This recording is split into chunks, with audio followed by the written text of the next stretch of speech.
Welcome back, friends. In this short video, let me discuss Nike and the future of tariffs that have been imposed by the Trump administration and which have gone into effect, but the effects of which are going to start coming out in the open shortly.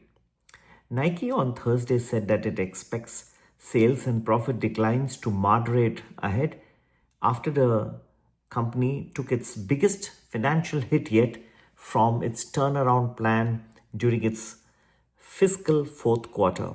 While the worst could be behind the company, it has got new challenges such as tariffs to face, making a tough turnaround that much more difficult.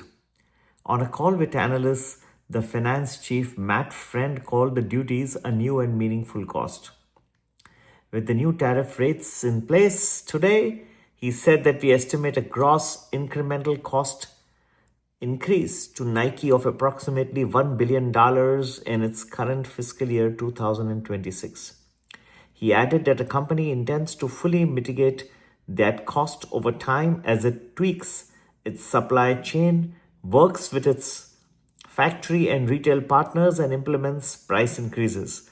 Currently, about 16% of its supply chain is in China, and it expects to reduce that to the high single-digit percentage range by the end of its current fiscal year, which is expected to end next summer. Despite the current elevated tariffs for Chinese products imported into the United States, manufacturing capacity and capability in China remains important to Nike's global source base.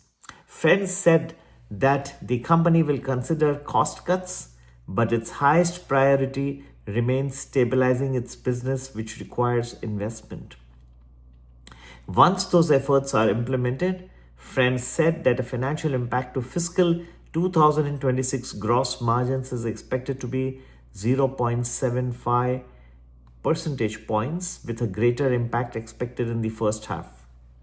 While Wall Street's expectations were low coming into the report, Nike beat estimates on the top and bottom lines. So we have the important thing that the fiscal fourth quarter, according to Nike, will see the largest financial impact from its turnaround, and headwinds are expected to moderate moving forward. It all stands good for the company, and definitely should be seeing the effect on its bottom line very soon.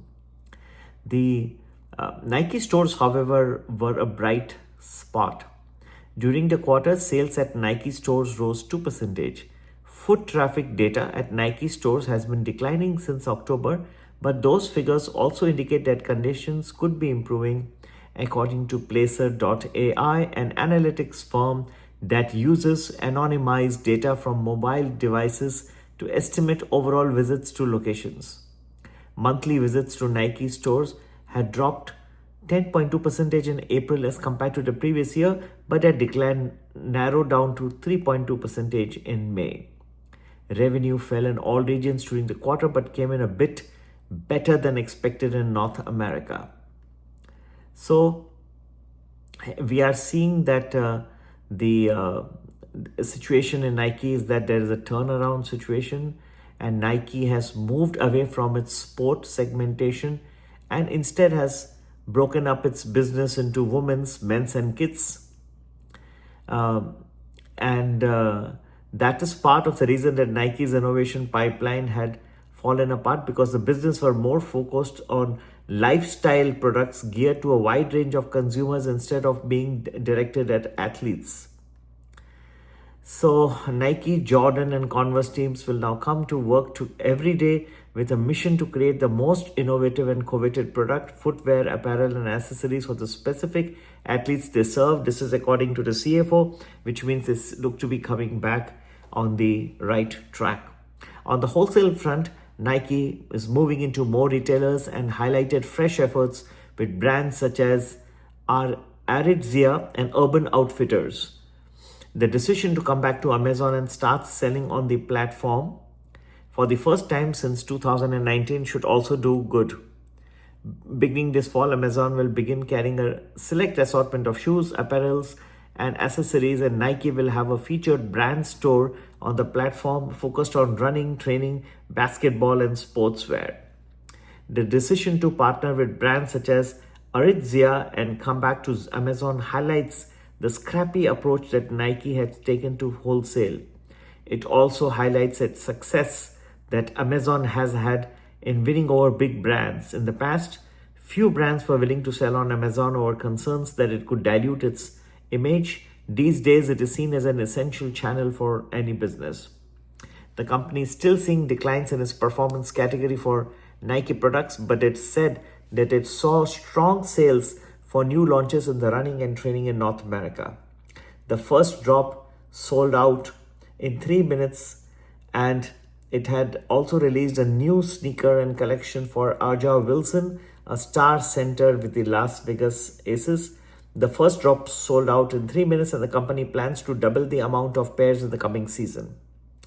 The first, it also had a delayed partnership with Skims, which was definitely something that was highlighted. The first product launch with Kim Kardashian's intimate lines was supposed to go live during the quarter, but that has been delayed to later this year.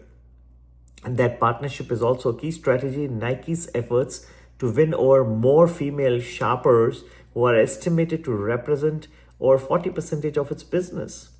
Nike has lost market share to athletic apparel competitors such as Lululemon and Alo Yoga, which cater to a similar customer, but they are more geared towards women.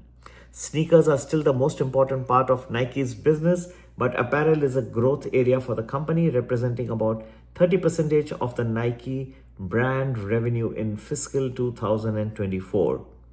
So we have a situation, it's a turnaround case, and the stock should therefore benefit in the days, weeks, and months to come. The thing that one should remember is that a gross incremental cost of approximately $1 billion, and the company on account of tariffs imposed by the Trump administration, but it intends to fully mitigate that cost over time as it tweaks its supply chain and works with its factory and retail partners and implements price increases. So I think everybody takes a bit of the hit. It's the company which takes, it's the supply chains being moved around. So some of the supply chains will get disturbed, and then you have customer taking a portion of the hit. So that's the strategy that Nike has adopted in dealing with the tariffs, and $1 billion is quite a huge figure. I'm sure that other companies will also adopt similar strategies in dealing with the tariffs, which are all about to come into effect now, and they will start reflecting in the next quarter results. So this is something that I felt is of great importance, because people have been concerned about how the Trump tariffs will start reflecting in the bottom line. Friends, to get to know more about turnaround cases such as Nike and where the US markets are headed in the short, medium, and long term, do join our Prime Plus Telegram group, which is addressed specifically for the US companies and US stock markets. And you can do that by WhatsApping us on 732-732-2720. Have a nice rest of the day, and God bless. Take care.